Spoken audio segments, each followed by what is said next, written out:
आप लोगों का स्वागत है मेरी चैनल जियो बिंदास में। ऐसे तो जो प्रीवियस वीडियो में हमने बात किया वो था कैरियर से रिलेटेड कि आप जब 10th में स्टैंडर्ड में होते हैं तो आपको बहुत सारे कन्फ्यूज़न होते हैं किस किस पर्टिकुलर कोर्स को आप चूज़ करें, किस पर्टिकुलर सब्जेक्ट के साथ जाएं। तो उसी के कंटिन्यूएशन में ये वीडियो है। जैसा कि मैं पहले भी आपको इस वीडियो के ज़रिए बता चुका हूँ कि 10th स्टैंडर्ड एक ऐसी समय होता है पढ़ाई का जहाँ पर आपको ऐसे डिसीजन लेते हैं जहाँ पे आप थ्रू आउट द लाइफ आप उस पर्टिकुलर एरिया में काम करने जा रहे हैं, उस पर्टिकुलर सेक्टर या उस पर्टिकुलर सब्जेक्ट में आप अपना रिसर्च या अपना योगदान देने जा रहे हैं।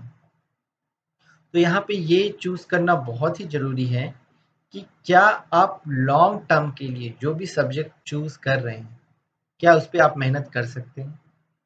क्या आपकी जो कैपेबिलिटी है और जो आपकी जो मेहनत करने की क्षमता है, उस पर्टिकुलर सब्जेक्ट को चूज़ करने के बाद वो सेम रहेगा या उसमें भी बदलाव आएगा? क्योंकि हम लोग आनन-फानन में तो कुछ सब्जेक्ट चूज़ कर लेते हैं, चलो यार पढ़ना है, ले लेते हैं यार ये सब्जेक्ट क्या है, बस पास ही तो होना है, बस डिग्री चाहिए और क्या चाहिए? बस एप्लीकेशन फॉर्म भरना है गवर्नमेंट का, भैया क्या चाहिए ग्रेजुएशन पास चाहिए, मिनिमम एलिजिबिलिटी फुलफिल हो रहा है, चलो भर दो, कोई भी ले लो सब्जेक्ट। ये मनोधारणा एक बहुत ही गलत मनोधारणा है। आपको ये सोच एक यहीं तक ले जा सकता है जिसकी जहाँ तक इसकी रीच है, क्योंकि आपने सोचा ही बहुत छोटा। जब आप सोचेंगे ही बहुत छोटा, तो आप कहाँ तक जाएँगे? जैसे कि एक कहावत है इंग्लिश में, if you shoot for the moon, if you miss it, then don't worry, it will fall among the stars. You understand? तो ऑब्वियस बात है, आपका एम ही बहुत बड़ा होना चाहिए। अगर आप उसको चेज़ करते वहाँ तक नहीं पहुँचे, तो उससे नीचे कुछ अच्छा पहुँच ही जाएँगे। और जब आप मून की चाह रख रहे हैं, तो आप ऑब्वियस बात है, कहीं उससे थोड़ा कम ही पहुँचेंगे, उससे ज़्यादा खराब आपको कुछ मिलेगा नहीं। तो आप एक मैराथन के बारे में सोच रहे हैं। Reaching to the moon is like reaching to running a marathon, right? तो वो मैराथन रेस में अगर आप उतनी लंबी रेस का प्रिपरेशन कर रहे हैं, तो ऑब्वियस बात है आपको खुद पे खुद पता होगा कि उसके लिए आपको कितनी मेहनत करनी है, क्योंकि मैराथन तो दौड़ना आसान बात नहीं है। उसमें कंटिन्यूअसली दौड़ते रहना पड़ता है। तो ये भी पढ़ाई भी इसी की तरह है। आपको कंटिन्यूअसली एकदम काम करते रहना है, पढ़ते रहना है और फिर slowly and steadily you will reach to your destination. समझ पा रहे हैं आप?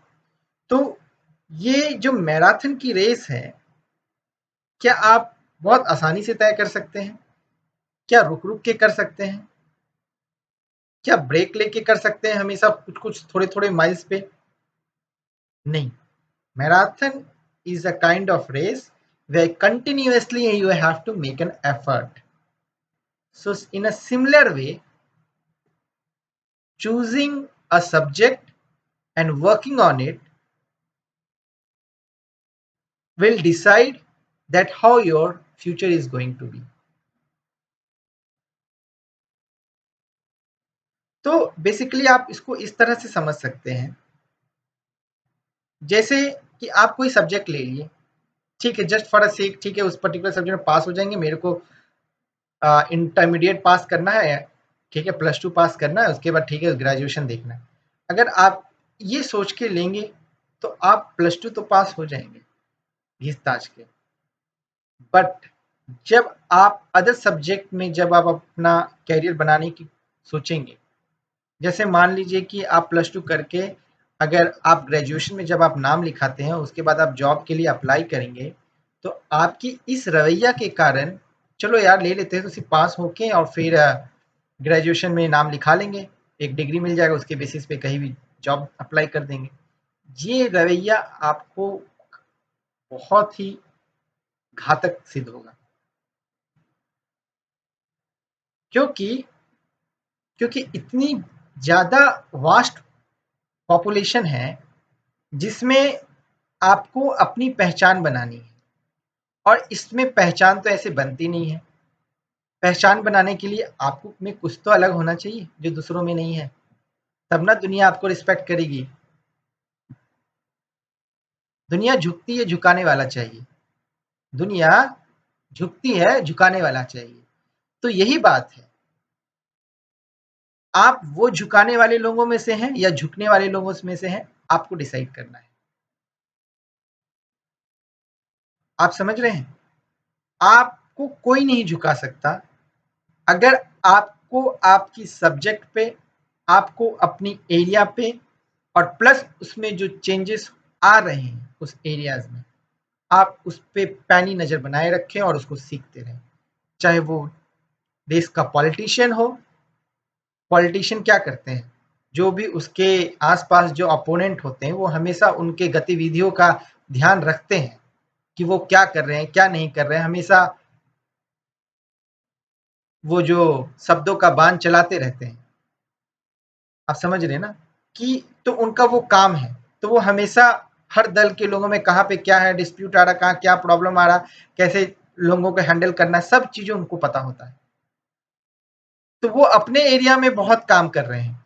वो उनको सारी इन्फॉर्मेशन होती है। आप देखेंगे कोई पॉलिटिशियन जब भाषण देते हैं कुछ, तो उनको उनके पास सब डेटा होती है, सारी डेटा डेटा उनके पास होती है, ए टू जेड। उस नेता ने क्या कहा, इस नेता ने क्या कहा, इनका कहने का क्या तात्पर्य था। तो एक-एक चीज़ का पूरा उनके पास ब्यौरा होता है। तो वो अपना R&D करते हैं, रिसर्च एंड डेवलपमेंट वाला काम करते हैं, तब आप सब कुछ सीख के जानकर आपके समक्ष वो भाषण देते हैं। तो पढ़ाई भी इसी की तरह है। और ये एक रेगुलर इंटरवल पे क्या, जब तक वो अपने शासन वो गद्दी पे रहते हैं तब तक वो ऐसा काम करते हैं, पूरा अपडेट रहते हैं। तभी वो एक प्रभावशाली चुनाव का नेतृत्व कर सकते हैं, चुनाव लड़ सकते हैं। नहीं तो अगर आपको लैक ऑफ इंफॉर्मेशन, चलिए एक बार भैया गद्दी पे बैठ गए हैं, हो गया है, चलो भैया अब तो सेवा करना है, हो गया। तो एक बार गद्दी में अगर बैठ गए हैं आप, अगर इससे संतुष्ट है कि नेक्स्ट इलेक्शन आएगा तो आप फिर गद्दी से उठ भी सकते हैं।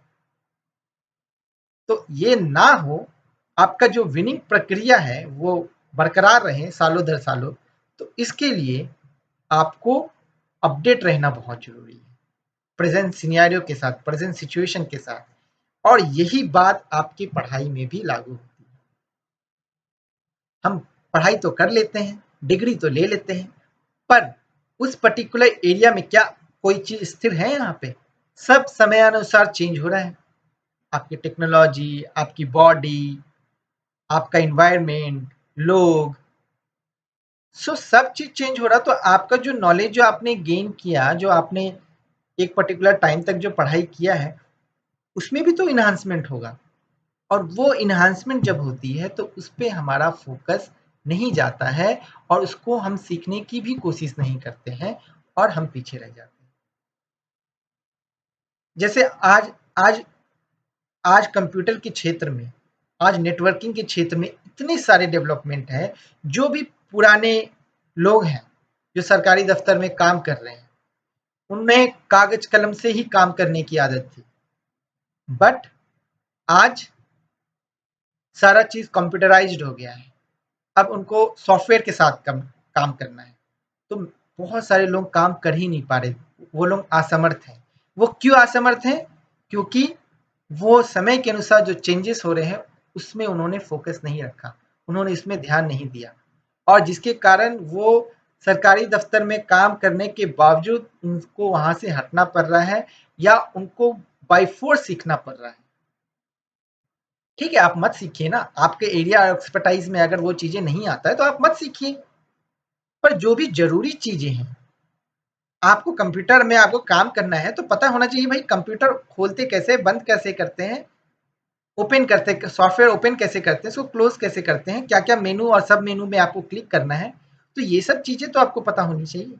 पर इन सब चीजों का भी अगर आपको ज्ञान ना हो, अगर अपडेट होने की लालसा ना हो, तो आप अपने आप को समय के अनुसार पीछे पाते हैं। समय आगे बढ़ जाता है और आप वहीं के वहीं रह जाते हैं। तो आप इन सब चीज़ों को बहुत ही गहराई से समझें। मैंने कुछ एग्ज़ाम्पल दिया है आपको, जिससे आपको ये समझ में आएगा कि एक बेसिक कोर्स चूज़ करने के लिए आपको इतना सारा R&D करना पड़ता है। सब लोगों से और प्लस अपना एक्सपीरियंस के साथ अब उस सब चीज़ों को चूज़ करें। तब जाके आप उस पे लंबे दौड़ का जो घोड़ा होता है ना, जो लंबी दूरी का तय करता है, वो बन सकते हैं आप।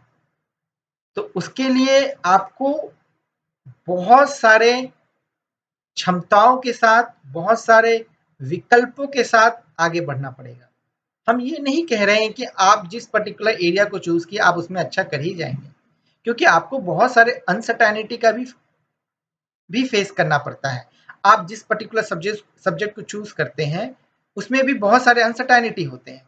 आपको अभी मन लग रहा है, हो सके जब उस सब्जेक्ट का लेवल बढ़े और उस पढ़ाई में जब गहराई में जाए, उन सब चीज़ों को आप समझ ना पाएँ और आपकी जो मेहनत जो आपको करना पड़ेगा उस पर्टिकुलर सब्जेक्ट को समझने के लिए, वो भी उतना नहीं होता।